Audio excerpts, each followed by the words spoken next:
नमस्कार. मायाला असं वाटत असतं की आपण जानकीच्या पुढे एक पाऊल आहोत. मायाला खूपच ओव्हर कॉन्फिडन्स असतो. त्याच वेळेला पुष्पा कडू यांना विटनेस बॉक्स मध्ये अवंतिकाने बोलावलेलं असतं आणि अवंतिका खोदून खोदून सगळे प्रश्न विचारत असते. पण त्याच वेळेला मात्र पुष्पा कडू चांगलीच पलटलेली असते. ती लगेच बोलते, अहो काही पण काही बोलताय. अहो माया मॅडम खरंच खूप चांगले आहेत. त्यांनी माझ्यासाठी काय काय केलंय ना हे मी तुम्हाला शब्दात सांगू शकत नाही. आणि तुम्ही तर त्यांच्याबद्दल उगाचच वाईट साईड बोलूच नका. तेव्हा मात्र माया खूपच असं दाखवत असते ती खूपच चांगली आहे. सोजवळपणाने ती चेहरा करून उभी असते. त्यावेळेला गीतांजली सुद्धा त्यांच्याकडे बघत असते. त्यावेळेला गीतांजली स्वतःशी म्हणत असते, वा माया वा, काय बाजी पलटलेस, एक नंबर. तेवढ्यात मात्र जानकी उठते आणि मोठ्याने बोलते, एक मिनिट जज साहेब, निर्णय देण्याआधी माझ्याशी बोला, कारण माझं काय उत्तर आहे ते तुम्ही ऐकून घ्यावं अशी माझी इच्छा आहे. तेव्हा लगेच जज साहेब म्हणतात, जानकी रणदिवे, तुम्ही उगाचच कोर्टाचा वेळ वाया घालवू नका. तुमच्याकडे काही पुरावा असेल तर तो पुरावा सादर करा. तेव्हा जानकी बोलते, ऑफकोर्स आहे ना. या मायाला असं वाटतं की कायमच ती आमच्या पुढे एक पाऊल आहे, पण नाही. माया, तू कितीही आमच्या पुढे एक पाऊल चालण्याचा प्रयत्न कर, पण रणदिवे कुटुंब तुझ्या नांग्यात ठेचणारच. आणि म्हणूनच आज मी असा काही पुरावा सादर करणार आहे जो पुरावा बघूनच जज साहेब स्वतःचा निर्णय बदलतील. जज साहेब, आताच या पुष्पाकडू ताईंनी जे काही सांगितलं ते सगळं तुम्हाला पटण्यासारखं होतं, पण पुष्पाताईंची नक्की कोणती बाजू खरी समजायची हे तुम्हीच सांगा. तेव्हा जज साहेब म्हणतात, जानकी रणदिवे, कोर्टाचा वेळ वाया घालवू नका आणि प्लीज कोड्यात बोलण्यापेक्षा जे काही आहे ना ते स्पष्टपणे बोला. तेव्हा मात्र जानकी बोलते, मी स्पष्टच बोलणार आहे आणि स्पष्ट तर आता मला बोलावंच लागेल. माझ्या मुलीला या मुलीने किडनॅप करून ठेवलं. ही बाई दिसते तशी नाही, एक नंबरची कैदासीन आहे, कैदासीन. आणि तुम्ही मात्र तिला सोडण्याचा विचार करताय.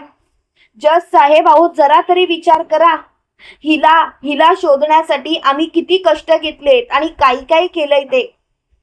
तेव्हा मात्र जज साहेब बोलतात, काय ना जानकी रणदिवे, कोर्टाला पुरावा लागतो आणि तो पुरावा जर का तुमच्याजवळ असेल तरच बोला, नाहीतर नाही बोललात तरी सुद्धा चालेल. आणि प्लीज या सर्व गोष्टी आता तुमच्या इथल्या इथे बंद करा, नाहीतर नको ते घडेल. तेव्हा मात्र तिची खूपच चिडचिड झालेली असते. त्याच वेळेला जानकी जज साहेबांना बोलते, जज साहेब, पुरावा ना, पुरावा आहे की. आणि ती पुष्पाकडूचा व्हिडिओ सगळ्यांना दाखवत असते, ज्या व्हिडिओ मध्ये पुष्पाकडूने मायाबद्दल नाही ते सत्य ओकलेलं असतं. तेव्हा मात्र सगळेजण ते ऐकून धक्कच होतात. आणि त्यावेळेला मात्र ॲडव्होकेट गीतांजली चांगलीच तोंडावर आपटलेली असते. ती स्वतःशीच बोलते, वाट लागली. त्यावेळेला ती लगेच उठते आणि मोठ्याने बोलते, माफ करा जज साहेब, मधीच बोलते, पण असे पुरावे तयार सुद्धा केले जाऊ शकतात. तेव्हा लगेच जानकी बोलते, काय ना ॲडव्होकेट गीतांजली, आम्हाला असे पुरावे तयार करायची गरजच नाही. आणि स्वतः आज पुष्पाकडू आम्हाला भेटल्या होत्या आणि त्यांनीच हे सर्व स्वतःच्या तोंडाने सांगितलं. मला माहिती होतं कोर्टात गेल्यानंतर त्या स्वतःची बाजू पलटणार आणि म्हणूनच मी आधीच ऋषिकेशना अलर्ट केलं होतं की काहीही झालं तरी ही बाई जे जे आपल्या समोर बोलेल ते सगळं रेकॉर्ड झालं पाहिजे. आणि त्याच पद्धतीने ऋषिकेशने रेकॉर्ड केलं आणि म्हणूनच मी तुम्हाला हे सर्व सत्य दाखवू शकले. तेव्हा मात्र जज साहेब बोलतात, हे सर्व काय आहे? म्हणजे माया, हे सर्व तू मुद्दामून करतेस? माया, तू तुझ्या विरोधात खोटे पुरावे सादर करून स्वतःची सुटका करायला बघतेस. त्याच वेळेला तिथे जानकीने ओवीला आणलेलं असतं. जानकी जज साहेबांना बोलते, जज साहेब, आता ॲडव्होकेट गीतांजली मॅडम काय बोलल्या की हे पुरावे तयार सुद्धा केले जाऊ शकतात, पण लहान मुलं देवाघरची फुलं असतात हे तर तुम्ही मानता ना. म्हणजे लहान मुलांच्या तोंडातून निघालेला प्रत्येक शब्द हा खराच असतो. ते कधीच खोटं बोलत नसतात, कारण खोटं काय आणि खरं काय हे पारखण्याची अजून सुद्धा त्यांना तेवढीशी अक्कल नसते. तेव्हा मात्र मोठ्यानी माया बोलते, जानकी उगाच शहाणपणा करू नकोस. म्हणजे तुझं म्हणणं तरी काय आहे जानकी? त्यावेळेला जानकी बोलते, माझं म्हणणं आता सगळं काही ओवी सांगेल. जज साहेब, ज्या मुलीला या बाईने किडनॅप करून ठेवलं होतं त्याच मुलीच्या तोंडून तुम्ही सर्व काही सत्य ऐकलं तर बरं होईल ना. आणि तसंही किती दिवस सत्य लपवून ठेवायचं? त्यापेक्षा सर्व सत्य ऐकाच. आणि ते सत्य जर का तुम्ही ऐकलं तर खरोखर सगळ्या गोष्टी अगदी व्यवस्थित पार पडतील.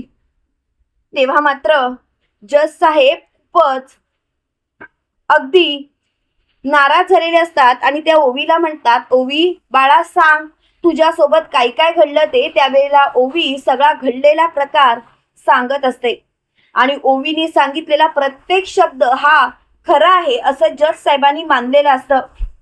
त्यावेळेला ओवी मायाकडे बघत असते आणि मायाला खूपच राग आलेला असतो. त्यावेळेला जानकी बोलते, ओवी बाळा तुला कोणालाही घाबरायची गरज नाही. एक गोष्ट लक्षात ठेव बाळा, तुझ्या कोणत्याही गोष्टी समोर ही माया आता झुकणार. तेव्हा लगेच ओवी बोलते, ही माया आंटी आहे ना ती चांगली नाहीये, एक नंबरची खोटारडी आहे. हिने तर मला फसवलं, माझ्या आई वडिलांपासून लांब ठेवलं. आणि ह्या ज्या आहेत ना ह्या काकू तिथे माया आंटीला भेटायला यायच्या. माया आंटीनी एकदा त्यांच्यावर बंदूक रोखली आणि त्यांना आतमध्ये खेचून घेतलं. ह्या काकू खोटं बोल. तेव्हा लगेच माया बोलते, ओवी उगाच खोटं बोलू नकोस, खोटं बोलून तुला काय मिळतंय? आणि तसंही जज साहेब, ही जानकी आहे ना ओवीला कशावरून पडवून आली नसेल.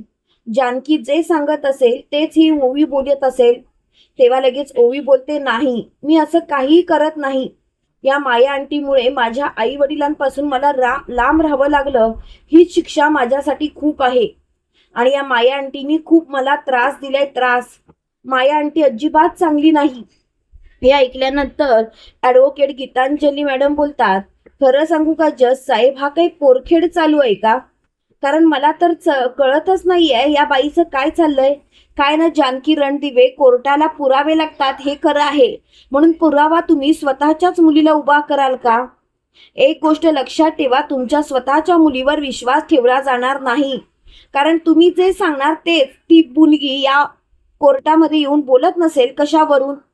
तेव्हा लगेच जानकी बोलते, खरं खोटं करण्यासाठी मी माझ्या मुलीचा वापर कधीच करणार नाही. ही माया कशी आहे हे तुम्हाला अजून माहिती नाही म्हणून तुम्ही तिची बाजू घेताय, पण तिची बाजू घेऊ नका. एक नंबरची ती खोटारडी आहे, खोटारडी. तेव्हा मात्र लगेच माया बोलते, बस झालं जानकी, माझ्यावरती आरोप करायचे होते तेवढे केले. त्यावेळेला लगेच मोठ्यानी जज साहेब बोलतात, ऑर्डर ऑर्डर, शांत राहा, कोर्ट आहे हे, तुमचं घर नाही. आणि खरं सांगू का माया, आता मात्र तुम्हाला मी सोडणार नाही. तुम्हीच हे सर्व केलंय याची मला खात्री पटलीये. आणि आता मात्र मी शांत बसणार नाही. आता सगळ्या गोष्टी सगळ्यांच्या समोर आलेल्याच आहेत आणि म्हणूनच मी तुला कायमची कारावासाची शिक्षा करत आहे. तेव्हा मात्र मायाला खूपच राग येतो. माया ॲडव्होकेट गीतांजलीच्या अंगावर धावत जात असते. तेव्हा ॲडव्होकेट गीतांजली मायाला बोलते, माया उगाच शहाणपणा करू नकोस. तू जे वागतेस ना ते चुकीचं वागतेस आणि हे सर्व थांबव माया. माया खरं सांगू, तुझं हे वागणं योग्य नाही आहे. तू सुद्धा मला पुरावे खोटेच दाखवले होतेस. मला असं वाटलं होतं की हे पुरावे खरे आहेत, पण तू खोटारडी निघालीस, खोटारडी. आणि माझा तर तुझ्यावरती विश्वासच नाही आहे. त्यावेळेला माया जानकीला बोलते, जानकी तू असं समजू नकोस की तू जिंकलीस. जानकी मी तुला जिंकू देणार नाही. जानकी मी तुझ्या आयुष्याची वाट लावणार. तुझ्यामुळे मला कारावासाची शिक्षा झाली, फक्त आणि फक्त तुझ्यामुळे. तुझ्यामुळे आज मी हरले जानकी, आणि माझा भाऊ सुद्धा गमावलाय. तेव्हा जानकी बोलते, माया या सर्व गोष्टींना तूच जबाबदार आहेस आणि आता उगाचच माझ्याशी भांडत बसू नकोस. माया ही सर्व नाटकं बंद कर, नाहीतर एक दिवस तोंडावर आपटशील. तेव्हा मात्र मायाला खूपच राग आलेला असतो. त्यावेळेला माया मोठ्याने बोलते, आता मात्र खरंच बस. आता खरंच या गोष्टींचा ना मला राग यायला लागलाय. काय करू तेच मला समजत नाहीये. प्रत्येक वेळेला तुझंच म्हणणं खरं असं होणार नाही ना. त्यावेळेला ऋषिकेश बोलतो, जानकी चल, आपलं काम झालंय. तेवढ्यात मात्र अवंतिका मायाच्या जवळ जाते आणि मायाला बोलते, माया बघितलंस ना, शेवटी मी जिंकले. इकडे आपल्याला असं पाहायला मिळतं, मायाला पोलिसांनी जेलमध्ये टाकलेलं असतं. त्यावेळेला माया मोठ्याने ओरडत असते, सोडणार नाही मी कुणालाच, एकेकाची वाट लावणारच. आणि आता मात्र एकेकाची अशी वाट लागणार की तुम्ही बघतच बसाल.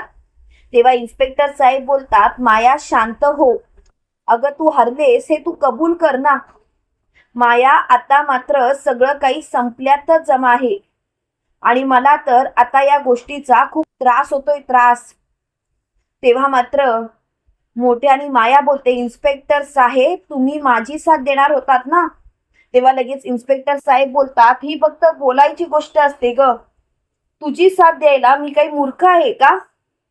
आणि माया, तुला पकडण्यासाठी जानकीताईंनी किती प्रयत्न केलेत हे मी स्वतःच्या डोळ्यांनी पाहिलेत. आणि तुझ्यासारख्या मुलीला मी असं सहजासहजी सोडेनच असं कसं वाटलं तुला. तेव्हा मात्र मायाची खूपच चिडचिड झालेली असते. त्यावेळेला माया मोठ्याने बोलते, आता सगळं काही संपलं, आता मला हा विषयच वाढवायचा नाही. हा विषय जर का इथल्या इथे थांबला तर बरं होईल. तेवढ्यात मात्र ऋषिकेश तिथे आलेला असतो आणि ऋषिकेश मायाला बोलतो, माया माझ्या मुलीला किडनॅप केलंस, माझ्या घराला वेठीस धरलंस आणि म्हणूनच कदाचित आज तुझी ही अवस्था. आता मात्र मी तुला सोडणार नाही. तेव्हा मात्र इन्स्पेक्टर साहेब बोलतात, ऋषिकेश प्लीज, कोर्टाने तिला जी शिक्षा सुनावायची होती ती सुनावलेली आहे आणि आता तिला ती शिक्षा भोगावीच लागेल. तुम्ही प्लीज शांततेने घ्या ना. जानकीताईंनी सगळं काही कोर्टाच्या ह्याच्याने केलं आणि तुम्ही मात्र उगाचच आतताईपणा करताय असं नाही का वाटत. प्लीज प्लीज या सर्व गोष्टी थांबवा. तेव्हा मात्र ऋषिकेश खूपच चिडलेला असतो. सौमित्र जानकीला बोलतो, जानकी बहिणी तू शेवटी करून दाखवलंस. खरंच जानकी वहिनी, तुझे आभार कसे मानू तेच कळत नाही. तेव्हा लगेच जानकी बोलते, सौमित्र भाऊजी तुम्हाला आभार मानायची गरजच काय. त्यावेळेला लगेच सौमित्र बोलतो, कारण मी चुकलो हे मला कळून चुकलंय. जानकी वहिनी, जर का मी तुझ्यावरती विश्वास ठेवला असता आणि तुला मदत केली असती तर कदाचित ही केस लवकर संपली असती. मी तुझ्यावरती अविश्वास दाखवला. तेव्हा लगेच जानकी बोलते, जाऊ देत ना, आता उगाचच या गोष्टी ताणू नका आणि या गोष्टी आता इथल्या इथे बंद केल्या तर बरं होईल. प्लीज हा विषय इथल्या इथे थांबवलाच पाहिजे. तेव्हा मात्र तिची खूपच चिडचिड झालेली असते. त्याच वेळेला लगेच मोठ्याने ऋषिकेश बोलतो, एक सांगू का सौमित्र, त्यावेळेला जर का तू आमच्यावरती विश्वास ठेवला असतास तर ही वेळच आली नसती असं नाही का वाटत तुला. तेव्हा लगेच सौमित्र बोलतो, जे झालं ते झालं, आता कायमचा माया चॅप्टर क्लोज झाला. तर इकडे अवंतिका बोलते, सौमित्र अरे किती दिवस सगळ्या गोष्टी लपवणार आहेस घरच्यांपासून. सौमित्र प्लीज आता कोणतीच गोष्ट घरच्यांपासून लपवू नकोस. तेव्हा मात्र जानकी बोलते, सौमित्र भाऊजी मी सुद्धा तुम्हाला हेच सांगण्याचा प्रयत्न करणार होते, पण आता मात्र मला तुम्हाला काहीच सांगायचं नाही. सौमित्र भाऊजी एक सांगू का, आता या सर्व गोष्टी बंद करा आणि प्लीज हे सर्व थांबवा, कारण तुमच्याच गोष्टी तुमच्या अंगाशी येत आहेत. सौमित्र भाऊजी किती दिवस तुम्ही सत्यापासून लांब पळणार आहात, पण तुम्हाला मात्र आम्हाला सगळ्यांना या गोष्टींपासून लांब ठेवायचं आहे, त्याला आम्ही काहीच करू शकत नाही. तेव्हा मात्र ऋषिकेश जानकीला बोलतो, जानकी कोणतं सत्य, जानकी मला सुद्धा सांग. त्यावेळेला जानकी बोलते, नाही मी सौमित्र भाऊजींना वचन दिलंय आणि सौमित्र भाऊजींना जर का सांगायचं असेल तर ते सांगतील. त्यावेळेला सौमित्र तिथून निघून गेलेला असतो. त्यावेळेला अवंतिका बोलते, जानकी वहिनी खरंच सॉरी, काय करावं नाही या सौमीचं मला कळतच नाही. सौमी कधी सुधारणार देव जाणे. त्यावेळेला लगेच जानकी बोलते, अवंतिका तू जाऊन आता आराम कर, कारण सकाळपासून तुझी खूपच दगदग झाले. तेव्हा लगेच अवंतिका बोलते, जानकी वहिनी मला कळतच नाहीये की मी काय करावं ते. जानकी वहिनी मला समजतच नाहीये. तेव्हा लगेच जानकी बोलते, वेळ सगळ्या गोष्टींचं उत्तर देऊन जाते आणि या गोष्टींचा आपण विचार करण्यापेक्षा आपण या गोष्टीचा विचार करूया की लवकरात लवकर सगळ्या गोष्टी सगळ्यांसमोर येतील आणि ती वेळ आता लांब नाही. तुम्हाला काय वाटतं मित्रांनो, खरोखर माया चॅप्टर कायमचा क्लोज झालाय का? कमेंट करून नक्की कळवा. आणि असेच मालिकेचे नवनवीन अपडेट पाहण्यासाठी व्हिडिओला लाईक आणि चॅनलला सबस्क्राईब करायला विसरू नका. थँक्यू.